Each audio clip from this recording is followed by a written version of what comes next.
ಏನಾದರೂ college student ಆಗಿದ್ರೆ ಈ ವಿಡಿಯೋನ ತಪ್ಪದೆ ನೋಡಿ. ಇದು ತುಂಬಾ ಇಂಪಾರ್ಟೆಂಟ್ ಆಗಿದೆ. So let's get into the video. So 2026ರಲ್ಲಿ ನೀವೇನು ಮಾರ್ಕ್ಸ್ನ ಚೇಂಜ್ ಮಾಡ್ತಾ ಇದ್ದಾರೆ, ಆಲ್ರೆಡಿ ನೀವು ತುಂಬಾ ಲೇಟ್ ಆಗಿಬಿಟ್ಟಿದ್ದಾರೆ. ಯಾಕೆ ಹಿಂಗೆ ಹೇಳ್ತಾ ಇದ್ದೀನಿ ಅಂತ ಈ ವಿಡಿಯೋ ಪೂರ್ತಿ ನೋಡಿ ಗೊತ್ತಾಗುತ್ತೆ. ಆ್ಯಂಡ್ ಒಂದು ಮೈನ್ ಇಂಪಾರ್ಟೆಂಟ್ ಟಿಪ್ಸ್ ಕೊಡ್ತಾ ಇದ್ದೀನಿ, ಅದನ್ನ ಫಾಲೋ ಮಾಡಿದ್ರೆ ನಾನು ಹೇಳ್ತಾ ಇರೋ 5 ಸ್ಕಿಲ್ಸ್ನ ನೀವು ನಿಮ್ಮ ಡೈಲಿ ಲೈಫಲ್ಲಿ ಅಡಾಪ್ಟ್ ಮಾಡ್ಕೋಬೋದು. Skill number 1, A I asset tool. A I asset tool ಅಂದರೆ ಇವಾಗ 2026ರಲ್ಲಿ ನೀವು ಎ ಐನ ಡೆವಲಪರ್ ಮಾಡಬೇಕು ಅಂತಲೇ ಇಲ್ಲ. ಸೊ ನೀವು ಎ ಐನ ಯಾವ ಥರ ಯೂಸ್ ಮಾಡೋದು ಅಂತ ಗೊತ್ತಿದ್ರೆ ಸಾಕು, ನೀವು ಎ ಐನ ಡೆವಲಪ್ ಮಾಡೋರಿಗೆ ಇರಿಸ್ಬೋದು.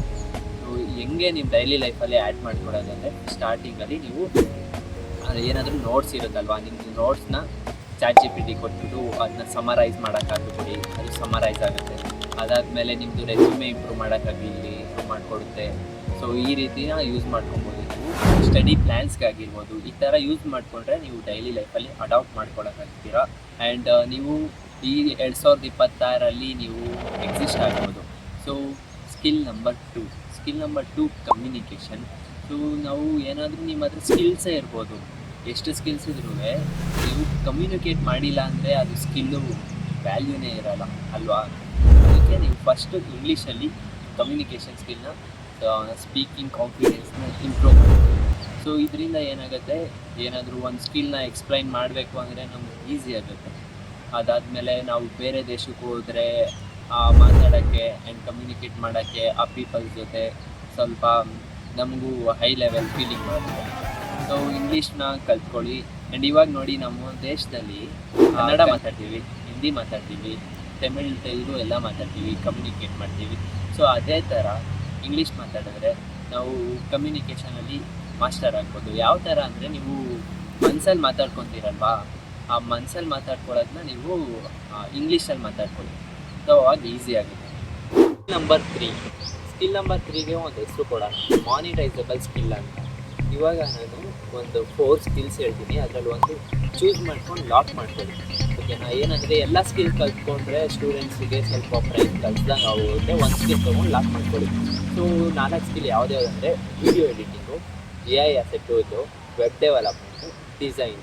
ಸೊ ಈ 4 ಚೂಸ್ ಮಾಡಿಕೊಂಡ್ರೆ ಒಳ್ಳೆ ಪ್ರಾಫಿಟ್ ಇದೆ. ವಿಡಿಯೋ ಎಡಿಟಿಂಗಲ್ಲಿ ನಾವು ಏನಾದರೂ ವಿಡಿಯೋ ಎಡಿಟಿಂಗ್ ಮಾಡಿಕೊಟ್ರೆ ಒಬ್ಬರು ಕ್ಲೈಂಟ್ಗೆ ಒಂದು 1 lakh 2 lakhs ಆ ಥರ ಕೊಡ್ತಾರೆ. ಮಂತ್ಲಿನೇ ಅರ್ನ್ ಮಾಡ್ಬೋದು ನಾವು. ಎ ಐ ಅಸೆಟ್ ಟೂಲ್ಸ್ ಅಂದರೆ ನಾವು ಎ ಐನ ಯೂಸ್ ಮಾಡಿಕೊಂಡು, ಗೊತ್ತಲ್ವ ನಿಮಗೆ, ಸಾಫ್ಟ್ವೇರ್ನು 1 minutesಲ್ಲೇ ಕ್ರಿಯೇಟ್ ಮಾಡ್ಕೋಬೋದು. ಸೊ ನೆಕ್ಸ್ಟ್ ಬಂದರೆ ವೆಬ್ ಡೆವಲಪ್ಮೆಂಟು. ನೀವು ಫ್ರಂಟ್ ಎಂಡ್ ಡೆವಲಪರ್ ಆದರೆ ಇವಾಗ ಸೊ ಒಳ್ಳೆ ವ್ಯಾಲ್ಯೂ ಇದೆ ಅದಕ್ಕೆ ಕೊಟ್ಟು. ಆಮೇಲೆ ಡಿಸೈನ್ ಏನಂದರೆ, ಯಾವುದಾದ್ರೂ ಪೋಸ್ಟ್ ಕ್ರಿಯೇಟ್ ಆಗಿರ್ಬೋದು, ಅಂದರೆ ಲೈಕ್ ಥಂಬ್ನೈಲ್ ಆಗಿರ್ಬೋದು, ಒಂದು ಆ್ಯಪ್ ಡಿಸೈನ್ ಆಗಿರ್ಬೋದು, ಅದರಲ್ಲೂ ಒಂದು ಪ್ರಾಫಿಟ್ ಜಾಸ್ತಿ ಇರುತ್ತೆ. ಇದನ್ನ ಒಂದು 3 months ನೀವು ಕಲ್ತ್ಕೊಳ್ಳಿ. 3 months ಹೆಂಗೆ ಕಲ್ತ್ಕೊಳ್ಳೋದು ಅಂತ ಇವಾಗ ನೋಡಿ. ಸೊ ಇವಾಗ ಗೋಲ್ಡನ್ ಪಾಯಿಂಟಿಗೆ ಹೋಗೋಣ. ಹೆಂಗೆ ಅಂದರೆ, ಗೋಲ್ಡನ್ ಪಾಯಿಂಟ್ ಈ ರೀತಿ ಇರುತ್ತೆ. ಯಾವುದಾದ್ರೂ ಒಂದು ಸ್ಕಿಲ್ ಚೂಸ್ ಮಾಡ್ಕೊಳ್ಳಿ. ಆ ಸ್ಕಿಲ್ನಲ್ಲಿ ನಿಮಗೇನು ಡಿಸಿಪ್ಲಿನ್ ಬೇಡ, ಕನ್ಸಿಸ್ಟೆನ್ಸಿ ಬೇಕಾಗಿರೋದು, ಆ್ಯಂಡ್ ಡಿಸಿಪ್ಲಿನ್ ಕೂಡ ಬೇಡ. ಒಂದು ಸ್ಕಿಲ್ ಯೂಸ್ ಅಂದರೆ, ನೀವು ಇವಾಗ ಎಕ್ಸಾಂಪಲ್ ಪೈಥಾನ್ ಅಂತ ಇಟ್ಕೊಳ್ರಿ. ಪೈಥಾನಲ್ಲಿ ಒಂದು ಪ್ರಾಬ್ಲಮ್ನ ದಿನ ಸಾಲ್ವ್ ಮಾಡಬೇಕು.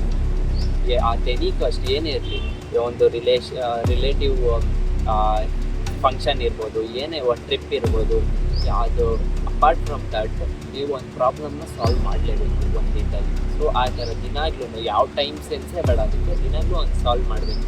ಸೊ ಇದು ಗೋಲು. ಆಮೇಲೆ ಏನಂದರೆ, ಒಂದು ಶೀಟ್ ತೊಗೊಂಡು 1 ಇಂದ 30 days ಚಾಲೆಂಜ್ ಹಾಕ್ಕೊಳ್ಳಿ. ನೀವು 1 ಇಂದ 30 days ಬ್ಲ್ಯಾಕ್ ಪೆನ್ನಲ್ಲಿ ಬರ್ಕೊಂಡು ಹೋಗಿ, ಆಯಿತಾ? ಅದಾದಮೇಲೆ ರೆಡ್ ಪೆನ್ ಹೆಂಗೆ ಅಂದರೆ, ಬ್ಲ್ಯಾಕ್ ಪೆನ್ನಲ್ಲಿ ಬರೀರಿ 1 to 30.